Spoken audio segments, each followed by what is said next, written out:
আশা করি মহান আল্লাহ রব্বুল আলামিনের অশেষ রহমতে আপনারা সবাই ভালো আছেন।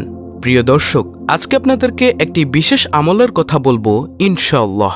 আপনি যদি প্রত্যেক নামাজের পর 3 বার আস্তাগফিরুল্লাহ পড়েন, আপনি যদি 3 বারই পড়েন, 33 বার না পড়েও, অথবা আপনি যদি সব সময় আস্তাগফিরুল্লাহ পড়েন, তাহলে কি হয় এ বিষয়ে বিস্তারিত জানতে ভিডিওটি শেষ পর্যন্ত দেখুন।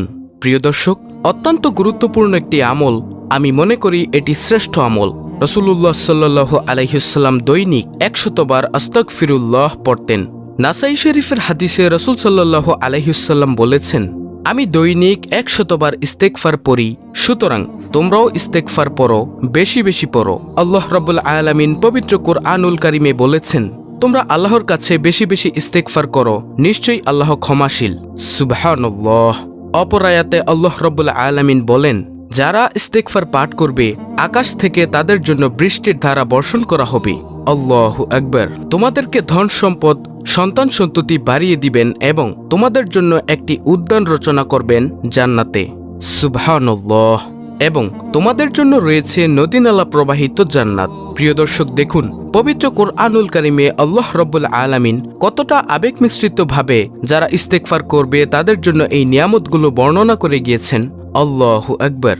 ইস্তেগফারের এত বেশি মর্যাদা যে থাকতে পারে, আল্লাহ রাব্বুল আলামিন ইস্তেগফারের ভিতরে এত কল্যাণ নিহিত রেখেছেন, তা আপনি কোরআন বিশ্লেষণ না করলে কখনোই বুঝতে পারবেন না।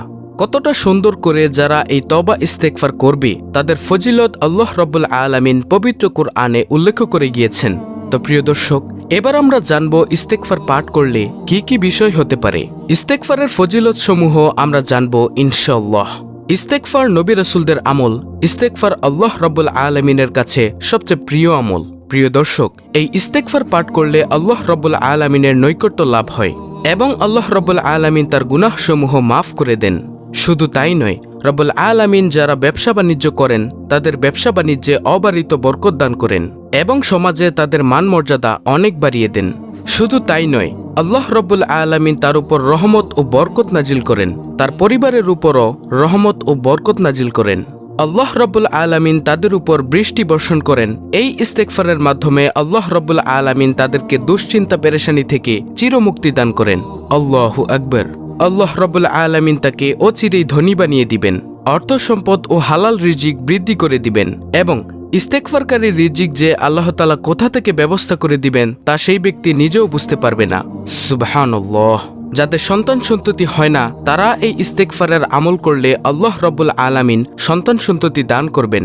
যাদের ফসলি ক্ষেতে ফসল হয় না, আয় উপার্জন, চাকরি বাকরি, ব্যবসা বাণিজ্যের সংকট সৃষ্টি হয়েছে, তারাও শুধুমাত্র ইস্তেগফারের আমলের মাধ্যমে আল্লাহ রাব্বুল আলামিনের অবারিত ভাণ্ডার থেকে অসীম সাহায্য নিতে পারে।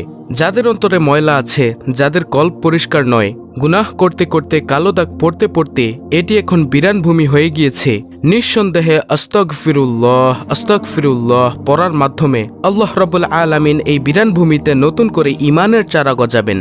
ইবনে আব্বাস রাদিয়াল্লাহু তাআলা আনহু থেকে বর্ণিত, রাসূল সাল্লাল্লাহু আলাইহি ওয়াসাল্লাম বলেছেন, যে ব্যক্তি বেশি বেশি ইস্তেগফার করে, আল্লাহ তাআলা তার সব সংকট থেকে উত্তরণের ব্যবস্থা করে দেন, তার সব পেরেশানি দূর করে দেন এবং তাকে এমন জায়গা থেকে রিজিক দান করেন যা সে কল্পনাও করতে পারে না।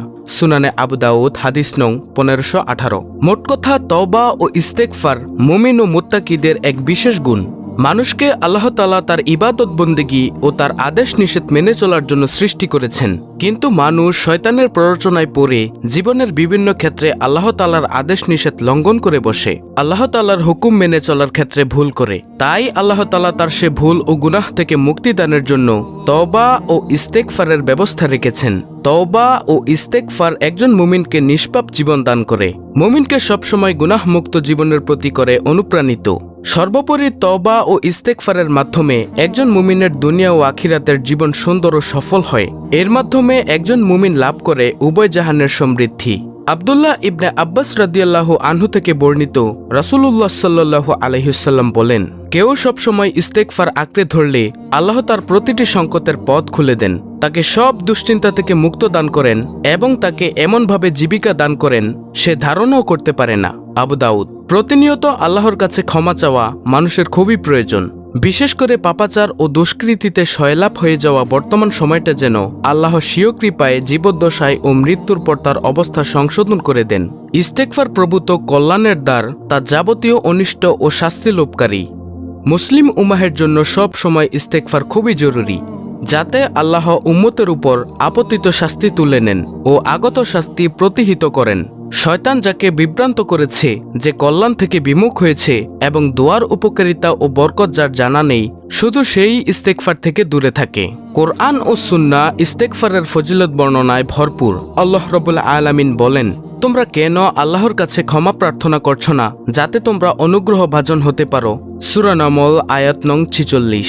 আল্লাহ আরও বলেন, আর আল্লাহ এমন নন যে যারা তার কাছে ক্ষমা প্রার্থনা করবে তিনি তাদের শাস্তি দিবেন। সূরা আনফাল আয়াত 33। আবু মুসা রাদিয়াল্লাহু তাআলা আনহু বলেন, তোমাদের মধ্যে দুইটি নিরাপত্তা বলয় বা বেষ্টনী ছিল। এক, নবী করিম সাল্লাল্লাহু আলাইহি ওয়াসাল্লাম, তিনি তো দুনিয়া ছেড়ে চলে গেছেন।